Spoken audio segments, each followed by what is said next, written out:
Bringing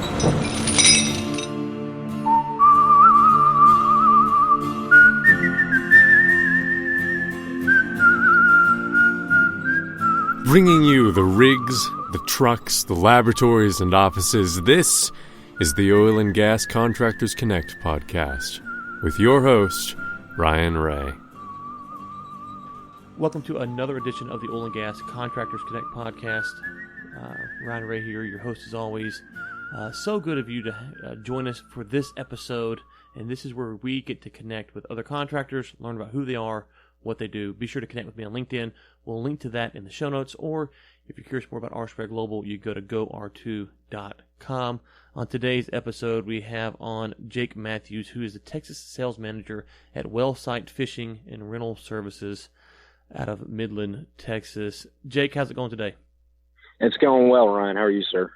Great, and I was excited to get you on because you're renting fishing equipment, and so fishing is a serious passion of mine, and so we talking offshore, onshore? Well, we primarily deal with onshore. Yeah, I'm just kidding about the fishing part. Yeah. I wonder, do you actually ever get that? People call you up and want to rent a boat or something? That's right. Yeah, I was on the plane actually yesterday. I was headed to, or 2 days ago, headed to Louisiana for a manager's meeting and started talking to the guy next to me.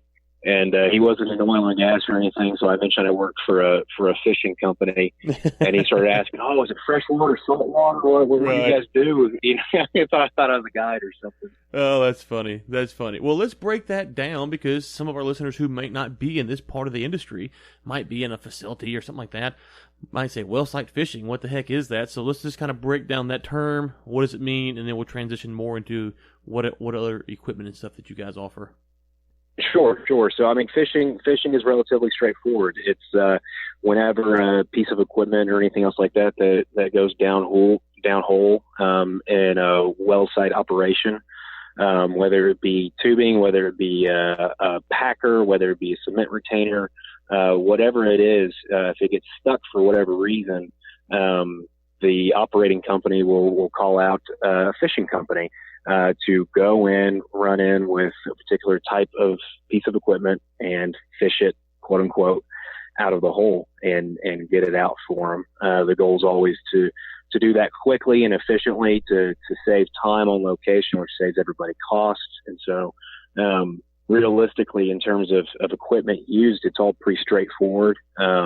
If you're having to grab onto the OD, the outer diameter of something, you're going to use some kind of overshot piece of equipment. If you have to stab into that piece of equipment on the ID or the inner diameter of it, you're going to use some kind of spear and get it out of the hole. And in terms of overshots and spears and everything else like that, tool quality, everything else like that, it's pretty a consistent standard across the board. And so it really comes down to the fisherman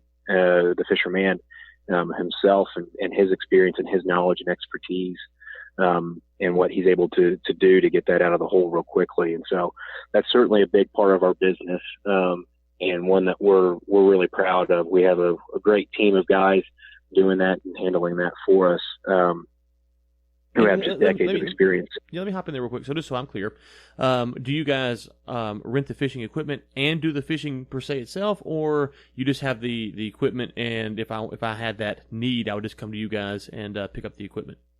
Right. So yeah, when oil and gas fishing service companies, you get both of those scenarios. So what we do is we provide both the equipment and the hands. Okay. So it's not only the equipment to bring that stuff out, and we'll usually just load up our fishing supplies, just pretty much everything that we have, so we're ready for any contingency out on location. And then we have the hand out there as well, so they're bringing all their experience and knowledge to bear on the operation as well, again, so we can do it quickly, efficiently, and as cheaply as possible. Right, and I imagine because you guys do offer the service as well as a tool.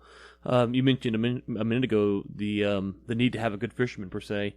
Talk to me about that, because we hear a lot of times, and on the other show we do, the Technical Gas Podcast, there's always a debate over labor shortages and stuff like this. So, having and retaining experienced talent is probably a big part of your business. Yeah, it can definitely be tricky for sure, particularly where our Permian operations is located. It's out of Hobbs, New Mexico. A lot of times finding and retaining quality work and quality workmen can be difficult. We've been pretty lucky and blessed. Our regional manager out of that area is a guy named Mike Foster, who has, again, decades, so I think 30 plus years of experience, probably closing in on 40 at this point. So in his time fishing worldwide, not only in the Permian, but in South Texas, up in the Northeast, overseas, I mean, just everywhere he's been involved. Through that, he's been able to build up a pretty strong list of guys who are very capable, who are smart, who are knowledgeable, who take care of their business, who can maintain themselves in a professional and courteous manner. And so we've been really lucky to have Mike on board with us, and he's made sure that we're not hiring just anybody who has fishing on their resume, right? We're always looking for the best and brightest to make sure that that area of our operation is always just top notch, because, yeah, I mean, a good or bad fisherman will make or break a service company like ours. Yeah, so let's talk about issues that you guys might see. Obviously, we're not here to get into your secret sauce per se, but if you look at an area like the Permian, it's a very wide area, very broad, covers a lot of different counties across Texas and New Mexico, as you mentioned. When you think of something like what you guys are doing out there, is it pretty much a standard? Obviously, you're going to have slight variations, but when you go to work on downhole solutions like you're talking about, is what you're seeing universal kind of standard problems, or are they more regional? Or how would you look at if you get a call maybe from Midland County versus where you're at? You said Hobbs. You go, okay, well in Hobbs we expect to see this. We're in Midland, we expect to see this. Right. Yeah. Sure. I don't think we've seen a ton of diversity in terms of that. It seems like the problems usually are pretty uniform, usually with a lot of the low pressure stuff that we have, and a lot of it kind of comes with the contacts and operators that we're working with, where we see a lot of old wells that have work being done on them, and maybe it's a well that an engineer inherited, and they got an old wellbore report from that well when it was drilled in 1930s, 1940s, something like that, and they've got something downhole. They think it's maybe a packer. They think maybe it's this or that. They're not quite sure. And they really just need help getting it out of the hole so they can kind of go along with whatever they need to do wellbore-wise. That kind of seems to be the general consensus of what we see.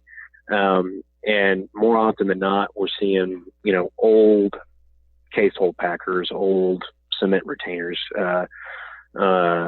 old bridge plugs, things like that. And so we don't see a ton of diversity necessarily, or at least not in my experience so far with it, in terms of what we're pulling out of the ground and kind of the operation and how we go about it. So yeah, I mean, it's pretty uniform, I'd say. Okay. You mentioned we kind of talk about maybe physical tools or physical man hours, labor. What about software technology? How does that play into what you guys do? Is there's always the debate over whether the industry is trying to be the leading edge or the bleeding edge or whatever. So what do you guys incorporate, and how much does that play into what you guys have going on? Sure. On the fishing side, not much. Kind of like I mentioned earlier, we're really relying on kind of the tried and true equipment and relying on the experience of our fishermen. On the rental tool side, it's been pretty interesting. I come from a background in completions, and so my background's in high end completions equipment, proprietary technology, dissolvable plug technology, cementable rotatable liner hanger technology, things like that.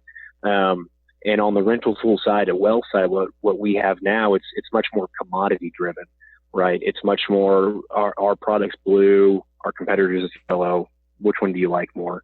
And it's much more relationally driven.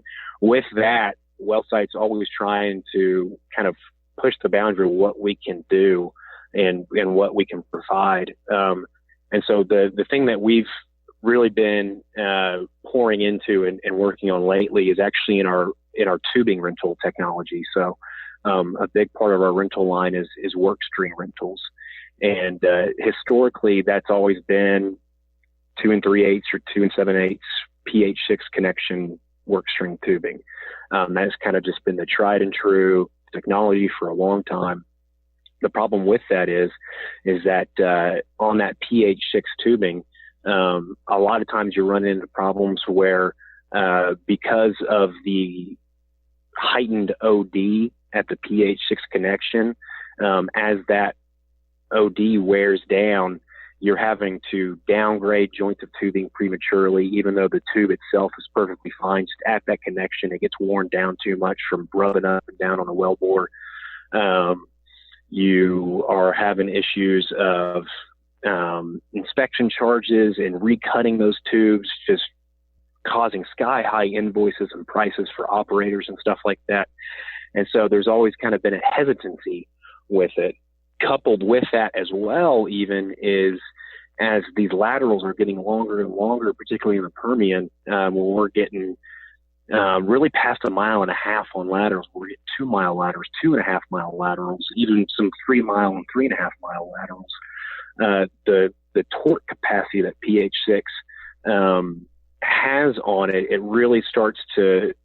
the benefit of it really starts to drop off pretty quick, and then coil starts to drop off too. Its benefit, coil tubing, starts to drop off pretty quick when you start getting into those extended reaches on your lateral lengths. And so what we've been doing is really kind of experimenting and seeing what we can do with our work string side and our rental tool side to see what we can do to kind of help solve that problem for operators. And what we've stumbled upon, not really stumbled upon, but what we've discovered is this new connection. It's called the HZT connection. It was developed by a company out of Houston called Certus Energy Solutions.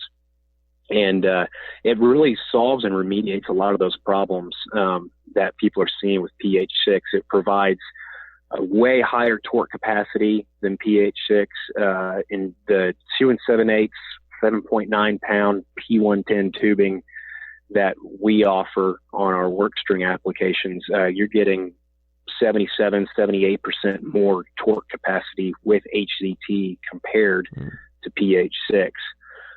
Coupled with that, you don't have to downgrade entire joints of tubing due to the OD wear, because it's just a pin-to-pin, metal-to-metal connection with an HZT coupling on top of it, and that coupling itself is just disposable. So entire joints of tubing aren't downgraded, and operators don't have to pay for that on inspections. We aren't having to downgrade perfectly fine joints of tubing, so it's saving us money because we're not losing assets that are perfectly fine but don't technically work anymore in pH6. And so HZT, this new technology, is really solving a lot of problems for our clients and our customers. And so more than anything else, that's really where we're pushing forward on technology, that tubular rental technology. And it's pretty exciting, and our early runs with it have been very successful. Certus has a wide run history with it as well. And so it's an emerging technology. It's a great technology. It's cost effective. It meets the needs and demands. It innovates, but it's proven. It's an exciting thing for us moving forward for sure. Absolutely. So you guys, obviously, we've talked about a couple things, the fishing aspect and the software aspect, but rental services is in your name. Let's kind of circle around to maybe some rental services that you guys offer that we haven't touched on, and just generally, I'm just curious about being in the rental business because in what we do, we offer, kind of like you do on, we have manpower services that we're offering, and the clients will call up and say, hey, we need a survey crew, or we need this right now. So the second part would be what are some of the difficulties that you guys have to work through as being a rental business, because you got to have equipment on hand, you got to get it out, and you got to get it back. So there's a lot of moving parts there as well. Absolutely. Yeah. And so on the rental side, obviously there's the tubing, which we covered. And then past that, primarily what we handle in terms of rental tools is reverse unit packages. So that's 5 and 10K reverse units, plus power swivels, whether they're 2.5, 3.5, 2.5A power swivels. We'll usually package that deal together. We have some through tubing, downhole motor solutions, and BHAs for drill outs, bottom hole assemblies for drill outs. And then past that, it's things like light towers, cooling trailers, things like that. Certainly the primary bulk of our rental tool side is congregated in the reverse unit packages and in the tubing rentals. And like you said, in terms of coordinating that and scheduling that and making sure everything is ready to go can be a headache for sure. Particularly last year is when we really started to see an uptick in interest in Wellsite. We were really working on building our Permian division and making it something formidable in this area of the world and in this industry. And we got to the point where there were months where we were completely sold out and had nothing to offer, which is a good problem to have. But luckily, because of that, we were able to pick up more assets, pick up more reverse units and everything else like that, and be able to kind of meet the needs of our customers and clients and potential clients. Luckily, more often than not, we usually get pretty good schedules ahead of time. Mm-hmm. Very, very rarely do we have something kind of pop up last minute. It has happened. Mm-hmm. And we do everything we can to help and remediate those issues and get somebody out on location very quickly. And if it's something where they need it in 24 hours or 12 hours, we're usually pretty quick and able to accommodate that, assuming we have the assets on stock at the moment.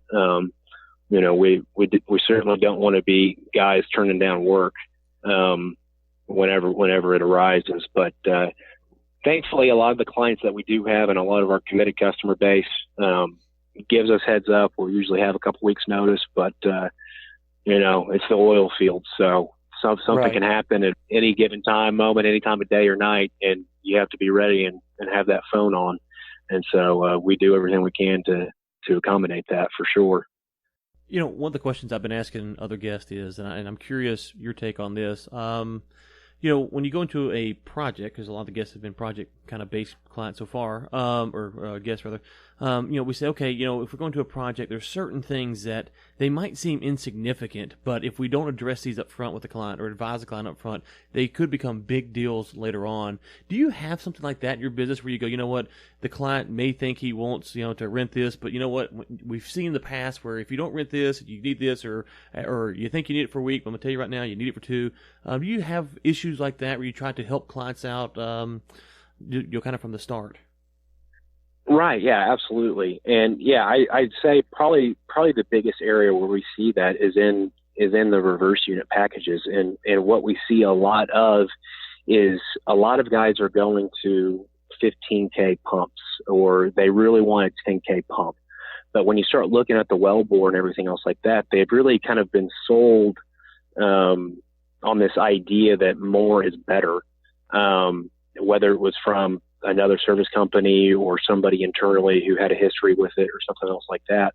And they get this idea and this impression that just because something has, a higher pump pressure or a higher capability, that's what's needed, right? That it's the latest and greatest, that this is bigger and badder and everything else like that. And even if we have to pay a little bit more, we're still going to utilize that. And a lot of times when we start looking, we say, well, you may not actually need 10,000 pounds worth of pressure on your reverse unit right here. You may just need 5,000. And what I'm looking at here and what you've told me about your plan, it really seems like 5K is going to meet your needs. And more often than not, that is the case. And they're usually really happy with that, obviously, because that's a much cheaper rental for them. Right. It's easier to convince them to go down compared to up, huh? Right. Well, yeah, and it's making sure, and that's kind of just part of maintaining integrity and honesty in our business model, which Wellsite is very passionate about doing. Making sure that we're giving people what they need, and maybe not always necessarily what they want. Now, if they just say, I don't even care, I want the 10K, I need it. Okay. Right. As long as they understand, as long as we've done our due diligence and just made them aware that we care and we're engaged and we're not necessarily just trying to get a unit out there and just collect a check from them every single month, Right. We want them to understand that we're involved and we'll be as involved as they'll allow us to be to help their program, to help save and cut their costs as much as possible. That's probably what I see more often than not in terms of that question. Okay, so let's transition now, just to kind of bring this baby home, if you will. We said the Permian, but I'm sure you guys work in other areas. Where all do you work? Let's talk about that. And where, if we have listeners that might be in certain areas, they say, are they in the Balkan? Are they down here in the Haynesville? So where are you guys at? Obviously the Permian, but anywhere else?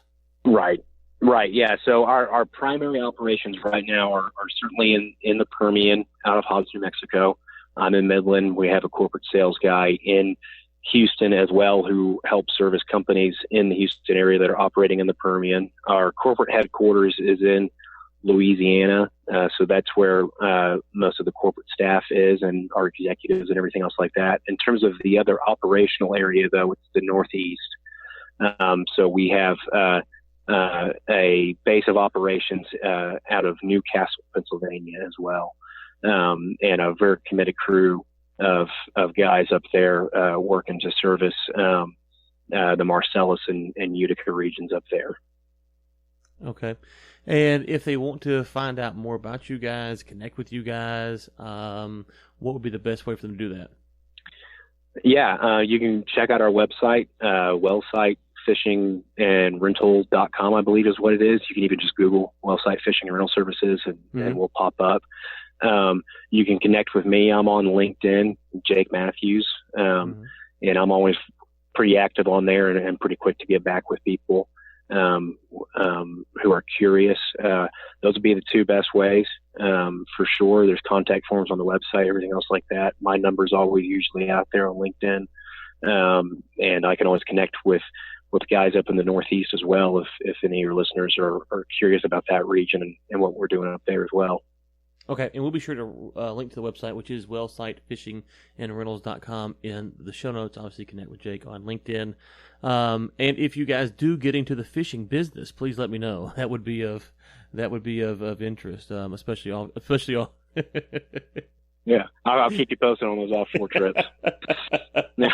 Okay, Jake, is there anything else that you wanted to mention, or we skipped over before we get you out of here today? No, sir. No, I think that's it. I just appreciate the opportunity and the time and everything that you guys are doing to connect and integrate the oil field a little bit more. I think it's a great deal and a needed service that our industry will benefit from. So thank you. Awesome. Thank you so much, Jake, for coming on. And to the listeners, until next time, keep on.